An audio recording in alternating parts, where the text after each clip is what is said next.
Sejam todos bem-vindos a mais um bate-papo de abertura. Aqui quem fala é Alexandre Volvax. Um grande prazer estar com vocês no dia de hoje. Um dia chuvoso aqui em Porto Alegre. Gostaria de verificar com os senhores como encontra-se o áudio e o vídeo da nossa apresentação, para que então possamos iniciar nosso bate-papo de abertura, um momento em que nós podemos revisar nossos sistemas de treinamento, um momento que a gente pode estar discutindo e conversando sobre estratégias, um momento que a gente pode estar aprendendo e trocando informações. Já temos algum retorno de que o áudio e o som estão ótimos e, portanto, estamos já imediatamente abrindo o nosso espaço aqui de conversa e de treinamento para que a gente aprenda, então, um pouquinho sobre o mercado. Nós vamos aqui olhar juntos o gráfico do índice futuro, senhores. O gráfico que se aproxima de uma zona de resistência bastante importante. Lembrando que zonas de resistência são desenhadas eminentemente por topos anteriores. Tá? Então, a gente observa aqui o topo anterior do mercado acontecendo, que é o topo de setembro do índice futuro, e ele está na região de 49.780 pontos. E nós estamos exatamente nesta área. Lembrando aos senhores que nós conseguimos cortar uma linha de tendência de baixa que vinha sendo respeitada desde julho, agosto e setembro. Nós cortamos esta linha de tendência de baixa e nós entendemos então que este movimento que aconteceu aqui é um movimento descrito nos livros como um movimento de pullback, tá? Um movimento de recuo até a LTB rompida e agora servindo como suporte. E agora, então, estamos revertendo uma tendência de baixa do mercado do índice futuro para uma tendência de alta.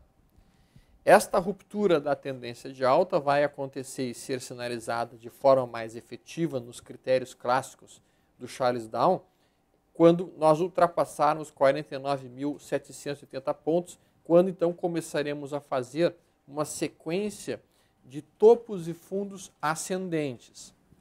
Nós havíamos conversado anteriormente que pelos critérios mais rápidos do Joseph Stowell, aquele modelo do Tree-Line Bar, que inclusive é um artigo que a gente escreveu e que está ali no site, vocês podem depois dar uma lida, é o modelo mais rápido de reversão de tendência, nós já tínhamos sinalizado a modificação da tendência para uma tendência de alta bem mais abaixo, literalmente quando nós fechamos acima de 46.857 pontos, o sistema do Joseph Stowell já preconizava uma virada da tendência do futuro para uma tendência de alta. Então estamos operando no momento em cima de uma zona em que há vendedores tentando travar o mercado, mas ao mesmo tempo agora por alguns critérios, inclusive já em tendência de alta.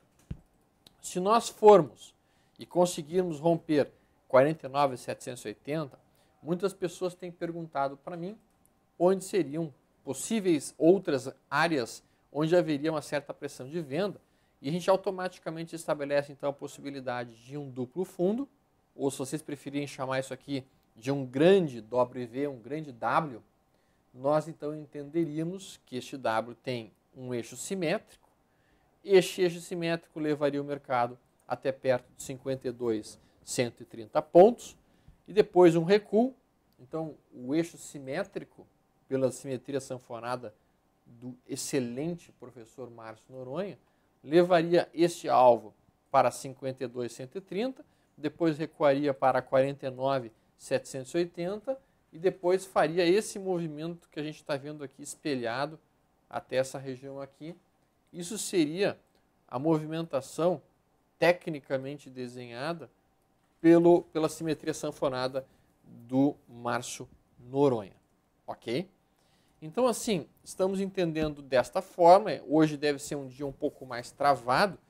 Quando a gente entra no 15 minutos no intradia, a gente pode, inclusive, localizar as resistências pelo ponto de pivô.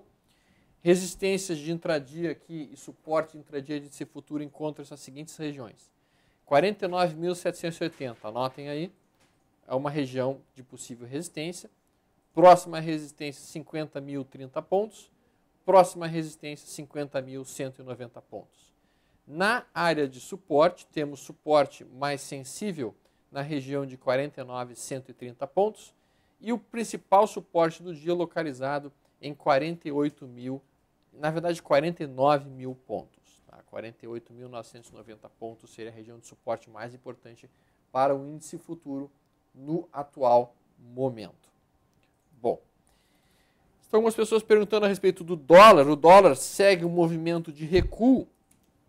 Tá? Este movimento de recuo ele já era esperado pelo gráfico semanal, nós havíamos comentado isso no chat de position, que a sinalização toda era de recuo até perto de 3,55, esse foi um negócio que eu coloquei aqui na sexta-feira passada. O alvo está indo naquela direção e nós teremos, sem dúvida alguma pressão de compra segurando os preços do dólar na região de 3.681, 3.682, porque todas as instituições que compraram nesta mega barra não querem, obviamente, serem estopadas. Então, elas vão proteger a mínima desse candle como seu bastião de defesa principal. 3.682, então, é uma região em que nós antevemos a entrada de certa pressão de compra dentro do dólar, tentando segurar. Mas, efetivamente falando, nós entendemos que, pela movimentação mais clássica, o alvo seria retornar até aqui. E a gente desenhou, então, basicamente, aquilo que a gente ensina no método Stormer, o recuo até essa região de 3.530, 3.555, que é a retração de 0,61 de todo o movimento de baixa. Tá? Muito bem. Então, nós podemos observar. O pessoal está com dificuldade de carregar. Apertem F5 quem tiver com dificuldade. Bom, vamos entrar aqui no gráfico diário do dólar. A gente observa o gráfico diário do dólar. Então, se aproximando de uma primeira zona de suporte que é dada pela retração de 38% de toda a perna ampla de alta. Tá? Mas a gente novamente marca a região mais forte de suporte aqui em 3.681. 3.681. Nós estamos já bastante sobrevendidos no gráfico intradia do dólar. E quando a gente entra nos 60 minutos do dólar, agora entrando num time frame cada vez menor, a gente localiza uma possível formação de cunha. Tá? Ó, pega uma linha unindo esses topos, pega uma linha unindo estes fundos. Essa cunha aqui já foi desconfigurada. Então, nós precisaríamos desenhar uma cunha aqui assim. Então, a gente fica entre um canal de baixa ou uma cunha. Eu prefiro chamar isso aqui até de canal de baixa. Tá? Ó, topos e fundos descendentes 60 minutos. Mas nós estamos em cima de uma zona de suporte desse canal de baixa, tá? Que é a linha de retorno do canal. Tá? Se nós considerarmos esta movimentação, projetando ela para baixo, o alvo estaria aqui em 3.749, que é uma região de suporte importante. Região de suporte importante para a entradia no dólar se encontra em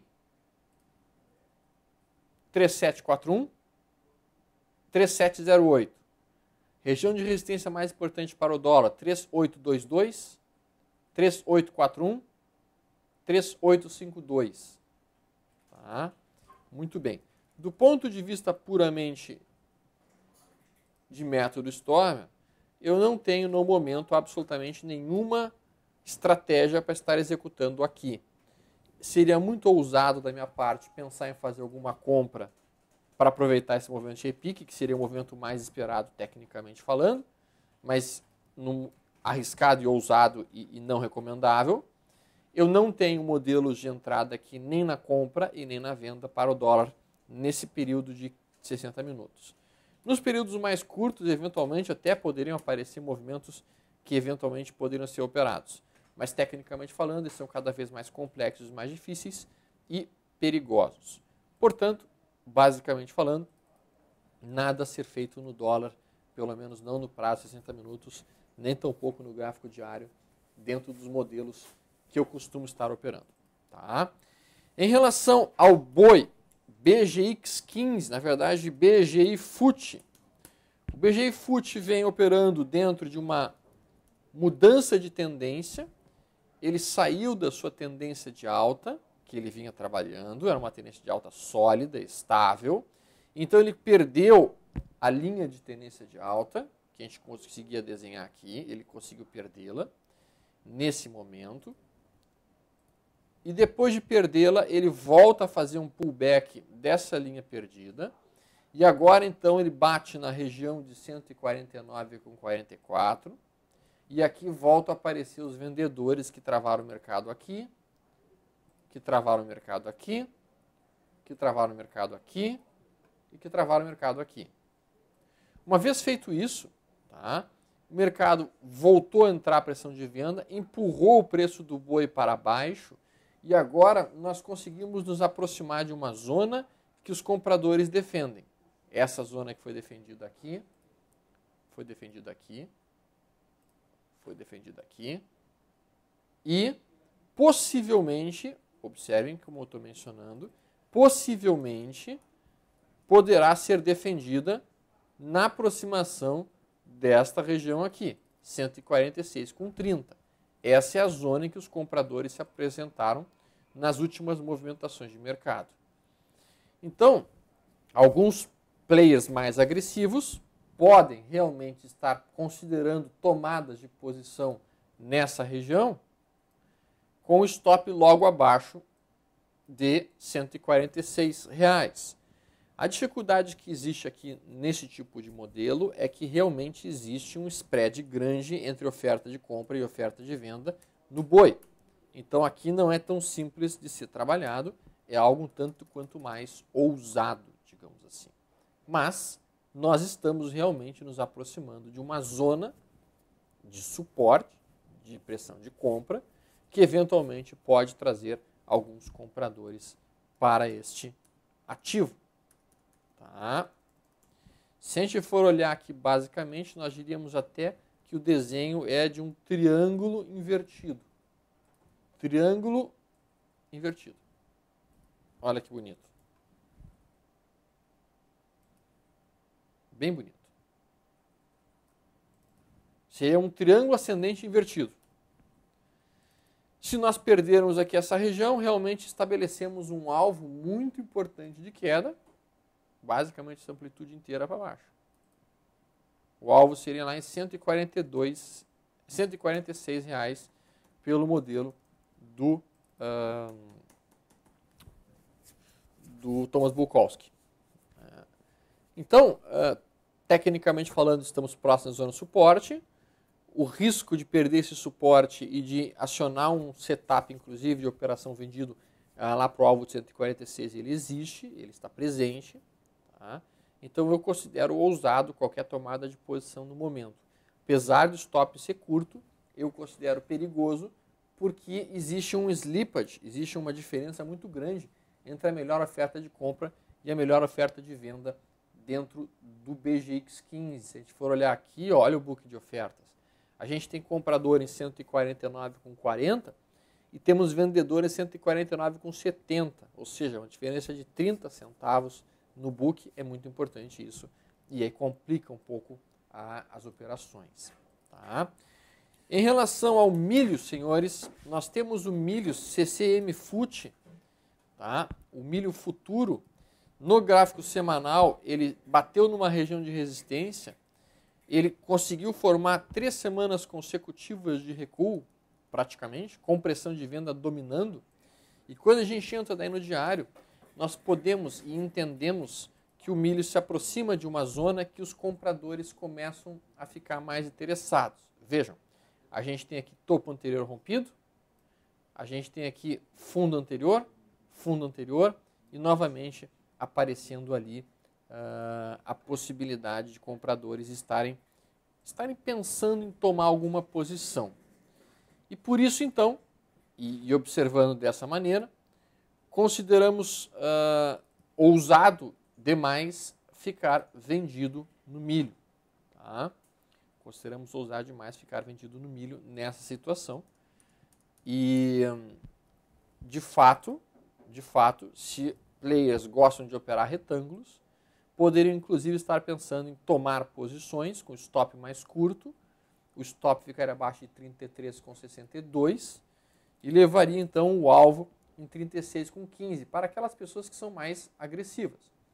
O milho ele tem mais liquidez que o boi, então aqui não tem tanta aquela preocupação do spread ser maior e de acontecer dificuldades de gaps ou mesmo de saídas.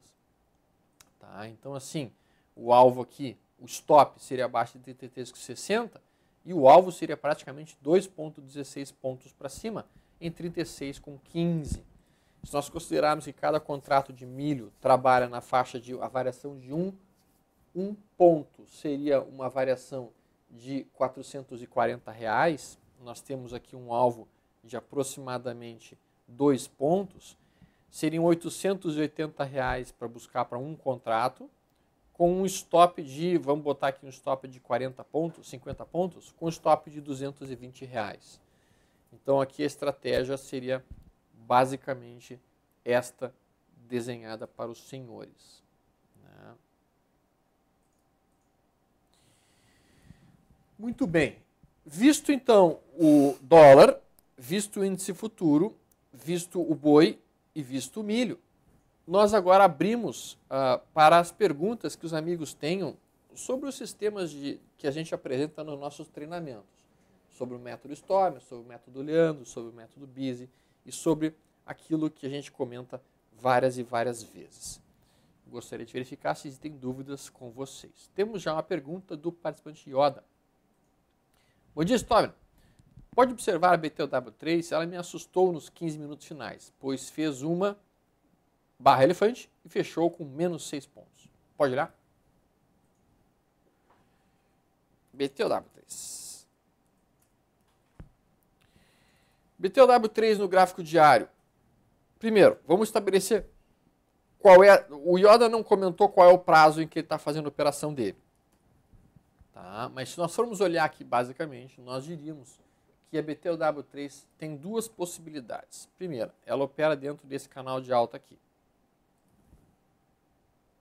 Ó, fundo, topo, fundo, topo, fundo, topo, fundo, topo, fundo, topo. Então não é uma tendência de alta bem definida, mas ainda assim é uma tendência de alta. De fato, eu não gosto muito de desenhar esse canal aí não. Eu observo mais como um possível padrão de alargamento reto até do que como um canal de alta. Talvez fique até melhor desenhado num gráfico de 60 minutos. Vejo que fica bem mais fácil desenhar o alargamento reto no gráfico de 60 minutos aqui. Tá? Então assim, a gente bateu aqui nessa região, aqui, Yoda, mais ou menos que nem a gente fez aqui, e que nem a gente fez aqui. Se nós estivermos repetindo o padrão, se isso aqui for um fractal disto, tá? Então, basicamente, essa amplitude para cima fica projetada e vê que a gente atinge o alvo. Tá vendo? Então, nós esperaríamos que o movimento a seguir, essa amplitude aqui, não chegou a ser plenamente atingida, 161%, mas nós esperaríamos que acontecesse um movimento como este. Esse seria um movimento tecnicamente mais provável dentro daquilo preconizado pelos mais diversos autores, como Magui ou com o mesmo próprio Thomas Bulkowski. Apenas a ruptura de 18,87, quebraria esse fractal, quebraria essa movimentação, como diz o Nassim Taleb, e aí produziria este movimento. Por quê?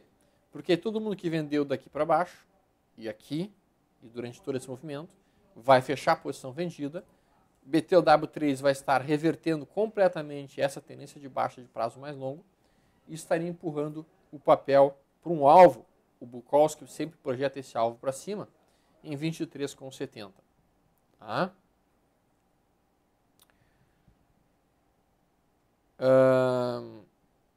Vlad, Tem uma pergunta do Daniel que eu não sei responder ali. Storm, logado pelo S-Live, o campo de perguntas está travado com o pedido de lembrete. Estou perguntando pelo canal aberto. Dá uma olhada ali, vai, por favor.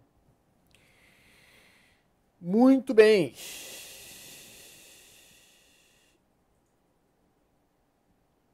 Pergunta do...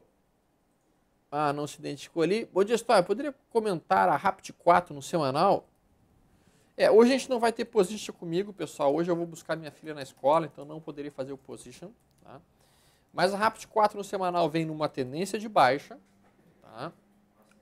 O Viana está dizendo a mesma coisa. Que tá, Fábio, o Viana está dizendo que está acontecendo a mesma coisa com ele. Está travado o LS Live. Tá. Bom. Então a gente tem aqui uma movimentação muito importante acontecendo dentro da Rapt 4, que é um possível duplo fundo. Dólar rompendo a linha d'água de ontem. Tá? Dólar rompendo a linha d'água de ontem. Tá? Rapidamente falando aqui do dólar, tá? Eu fiz uma compra aqui, ó. Já estou com 24 pontos, 25 pontos na operação. Nada mal. Tá? Bom, mas vamos voltar ali para a Rapt 4. Rapt 4, então, forma um possível duplo fundo. Tá? Esse possível duplo fundo aqui, reflexo, bateu um fundo, voltou a subir, fez um novo fundo, volta a subir. Tá? E aí acontece, literalmente, essa movimentação que os senhores estão vendo no atual momento. Tu abriste a sala do LS Live?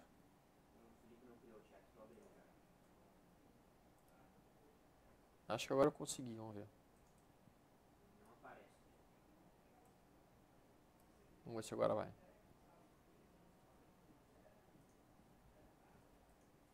Vamos ver.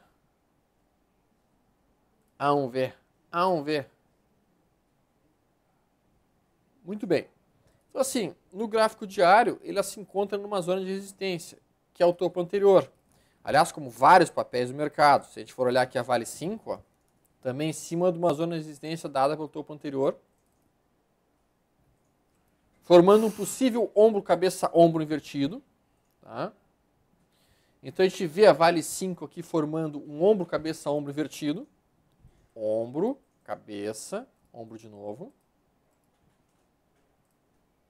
Padrão que o Thomas Bulkowski refere com um nível de acerto de quase 85%. Tá? Quando acontece ali o rompimento da linha de pescoço, o sangue explode, jorra forte.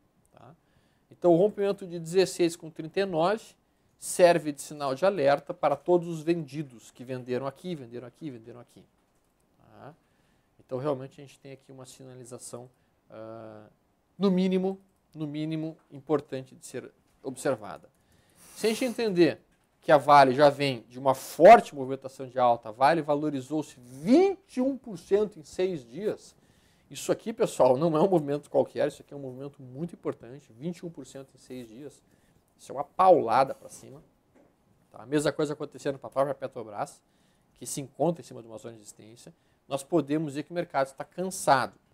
Agora, esse mercado cansado, se acontecer efetivamente falando alguma notícia impactante no aspecto político, isso pode fazer com que alimente ainda mais o rompimento dessas resistências e que o mercado rompa as resistências sem dar nenhum tipo de respiro. Tá? Mas para que a gente consiga romper essa resistência do futuro aqui em 49,680, tem que acontecer algo.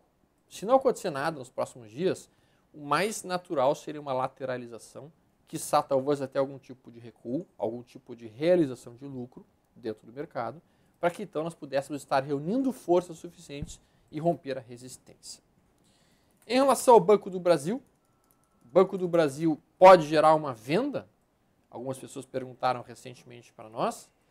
Dentro dos modelos que a gente observa, bateu numa média móvel muito importante, que é a média móvel de 50 períodos, topo anterior rompido.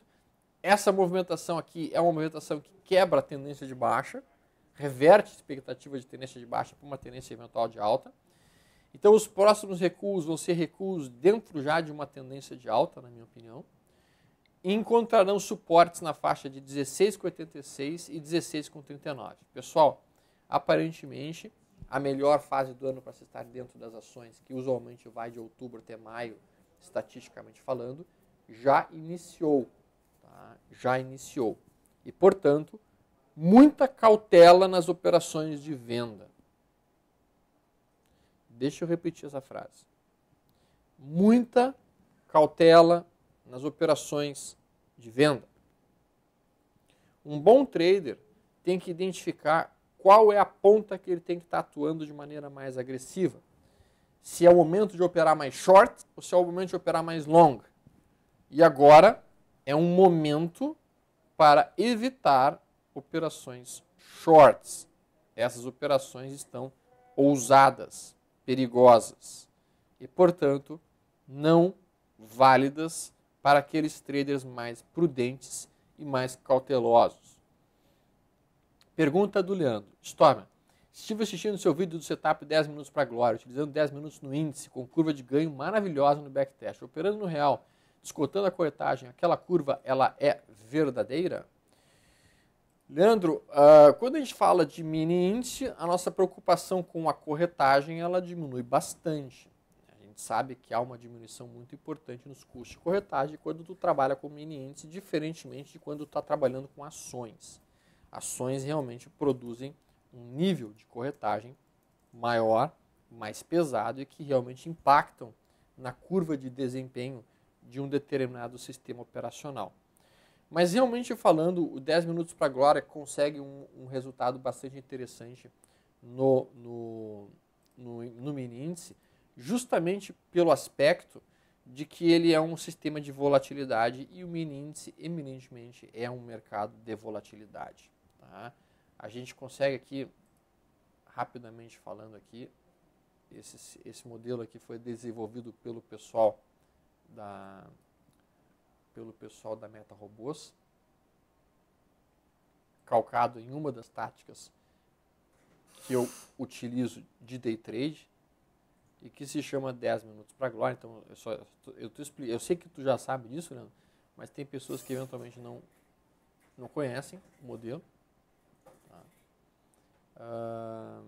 Lembrando que o pessoal da Meta Robôs também conseguiu construir a média móvel de 9 e que o pessoal que está utilizando, especialmente nos 60 minutos no dólar, tem tido resultados muito, muito bons, né, com esse modelo. Então, 10 minutos para a glória, esse aqui, basicamente, pode ser utilizado em ativos da Bovespa ou pode ser utilizado em ativos como, por exemplo, o mini índice.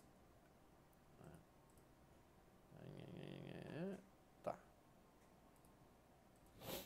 Ali eu coloquei uma série de filtros que vocês estão vendo ali. Você vê que essa é a curva. Esta é a curva, isto, com os filtros colocados. Vários filtros. Você vê que tem períodos de drawdown, importantes inclusive.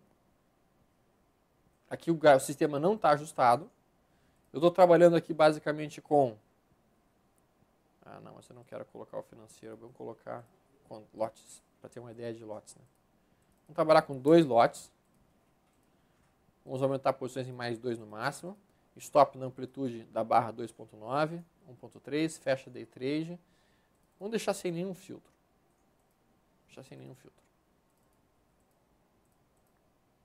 Nenhum filtro, stop móvel, multiplicador de alvo, período da banda de Bollinger 13, período da média móvel de saída 13, 1.2 desvios padrões. Então eu estou colocando aqui uma banda bem estreita até. Eu não fiz esses testes, viu, pessoal? Isso aqui eu estou indo no seco, como se diz. Vamos lá. Ó. Então aqui é sem nenhum tipo de filtro. Ó. Vê como os filtros ajudam o desempenho e evitam, por exemplo, essas longas quedas que podem ser incomodativas para um trader.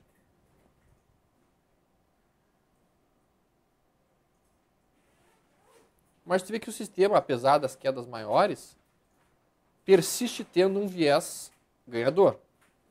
Ele opera na compra e na venda, detalhe importante dizer.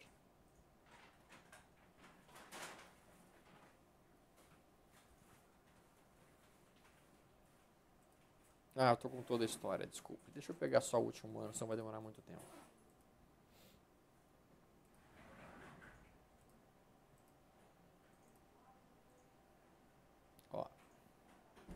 É isso aí. Leandro, como eu estava mencionando, dentro dos contratos de mini índice, o custo da corretagem não impacta tanto no resultado. Então, efetivamente falando, o que nós estamos vendo aí é muito próximo daquilo que o robô consegue estar desempenhando. Tá? Com 2 contratos, no ano, R$ 6.454 de ganho, tá? 80% de acerto nos trades, tá? 81% de acerto no último ano na ponta da compra, 80% de acerto na ponta da venda. Eu, particularmente falando, vejo e entendo que existem robôs mais atraentes, especialmente num gráfico de 60 minutos. Tá? Eu prefiro operar robôs e MetaTrader em gráficos mais longos do que gráfico de 10 e 15 minutos. Tá? Participante CJ, geralmente estou comprado em small caps e gostaria de achar um setup no mínimo índice para compensar possíveis perdas, até aumentar os ganhos quando o mercado for a favor. Faz sentido usar no mini índice para isso? Tem alguma sugestão de setup? CJ, tem uma estratégia muito inteligente, muito boa de ser executada, que é a seguinte, mas não para small caps, tá? O cara tem uma carteira em BOVA e ele não quer se desfazer da Bovespa. Então o que ele faz? Ele pega o robô e coloca o robô na venda, na média móvel de 9, no gráfico de 1 hora. Tá? Dá uma otimizada naquilo ali. Quando a média virar para baixo, o mercado vai estar caindo e o sistema vai entrar vendido no mini índice. E essa venda, então, vai compensar a perda que o sujeito vai ter nas ações que está dentro da carteira. Com isso, ele estabelece um hedge da sua posição. Tá? Esse hedge da posição, então, é uma ótima estratégia para players que estão com ativos mais correlacionados ao Ibovespa. O que tu precisarias fazer, CJ, basicamente, é verificar qual é o beta da tua carteira, das tuas small caps. Tá? Então, digamos que o beta da tua carteira seja 0,6. Tá? Então, tu poderias pensar em fazer uma estratégia com mini índice para redear essa carteira de beta de 0,6, tá? E quando acontecer a queda, então tu ficar vendido no mini índice numa proporção ideal para tentar compensar os prejuízos das quedas. E quando o mercado voltar a subir, tu zera a posição vendida do mini índice, o próprio sistema zera, porque a média boa vai estar virada para cima, e aí tu volta a ficar plenamente direcional. Essa é uma estratégia bastante inteligente e bastante simples de ser observada. Bajete Onaka, bom dia, Storm, tudo bem? O Mini está com uma cara de ficar de lado e morno hoje. Abraço, ótimo feriadão com a filhota. Obrigado, Onaka. Eu também tenho essa impressão. Acho pouco provável que o Mini índice vá produzir alguma movimentação mais vamos bombar. Não. Acho difícil que numa sexta-feira, véspera de feriado, com toda a incerteza política que nós estamos desenhando lá em Brasília no momento, tá? Eu acho bastante improvável que a gente tenha fortes rompimentos ou fortes movimentações ainda no dia de hoje. Tá? Mas, logicamente, a gente tem que estar sempre atento. Tá? A gente já está formando aqui uma zona de lateralização dentro do gráfico menor, com resistências em 49.700, e a gente tem o suporte aqui estabelecido no topo rompido aqui. Se nós considerarmos, Onaka, se nós levarmos em consideração essa movimentação de ontem, nós poderíamos dizer, usando o modelo do Magui, que isso aqui foi um triângulo ascendente rompido para cima. Tá? E aí esse triângulo ascendente, que a Carol já saberia desenhar, porque está muito objetivo aqui, com fundos ascendentes e topos no mesmo nível, projetaria um alvo mais amplo. Isso faria, inclusive, a nossa observação de que hoje seria um dia morno. Levaria um futuro lá para 50.267. Tá? Então, se nós estivermos entendendo o mercado como um triângulo ascendente rompido para cima, o movimento que nós estamos vendo agora nos últimos minutos, basicamente é um pullback, muito similar a esse pullback que aconteceu aqui, ó, que foi o recuo até o topo anterior rompido aqui. Rompeu o topo, fez o recuo. Na verdade, assim, nós poderíamos dizer o seguinte, olha que interessante, isso aqui é um compêndio de análise técnica. Tá? Quem gosta de estudar isso e quem gosta de olhar nos livros, olha que bacana. Tá? A gente tem aqui. Primeiro, a gente apresenta aqui um triângulo ascendente. Ó. Triângulo ascendente. Aí esse triângulo ascendente rompido para cima, a gente faz o pullback. Esse é um movimento de pullback ainda. Depois do pullback a gente volta a acelerar. E daí a gente agora começa a fazer, depois de ter rompido o triângulo ascendente, uma lateralização, ó, essa lateralização ela acontece em forma de retângulo. Então agora a gente sai de um triângulo ascendente para um retângulo. Olha que legal. Aí, esse retângulo fica de lado por mais algum tempo. Lateral, lateral, lateral, lateral. E agora a gente rompe o retângulo. Olha que lindo. Cara, quem gosta assim, de olhar essas coisas, estudar essas coisas, acha isso aqui maravilhoso. Aí depois de ter rompido, ele vai fazer o pullback. Faz o pullback, que vem até o topo anterior, rompido.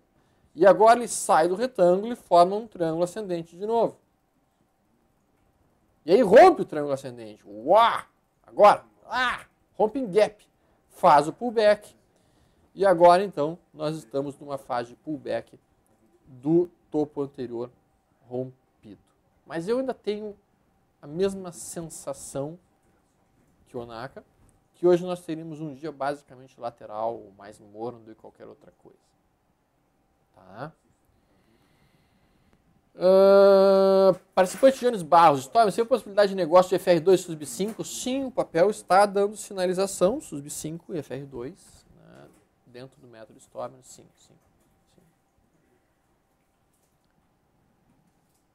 Participante João pergunta, que robô você pensaria em utilizar no dólar 60 minutos? Cara, os melhores resultados que a gente observou são feitos com a média móvel de 9. Muito obrigado, muito obrigado. Média móvel de 9. O Alfredo está aqui com a gente. Me alcançou aqui uma. Obrigado. Então, assim, a média móvel de 9, dentro do dólar, consegue resultados muito bons, porque o dólar é um sistema mais direcional. Ele é um ativo mais direcional. Né? Então, rapidamente aqui, vou mostrar um breve exemplo de uma média móvel de 9 dentro do dólar. Existem várias configurações possíveis, várias formas possíveis de serem trabalhadas. Que dólar numa hora. Ó, onde é que tá? Vamos ver se aparece aqui. Não, tá demorando muito, não vou poder fazer. Ih, já ultrapassei meu tempo. Já estou me mandando embora.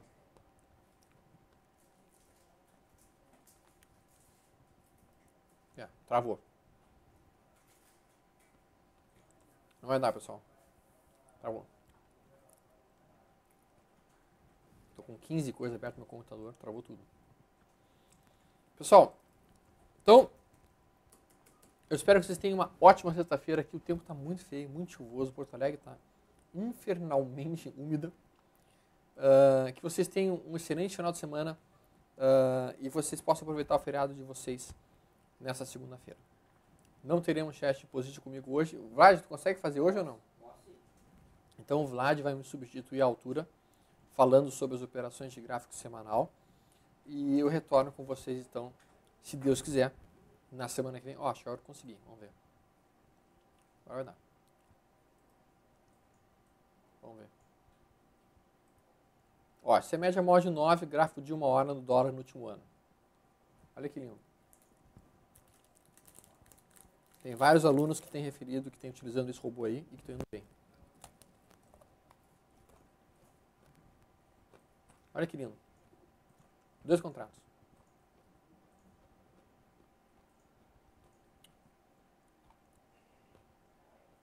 Olha aí. R$49 mil em 1 ano, com 2 contratos. 50% de acerto. Bonito, né? Bom. Pessoal, bom final de semana para vocês, tudo de bom. Nos vemos em seguida. Até semana que vem. Até lá.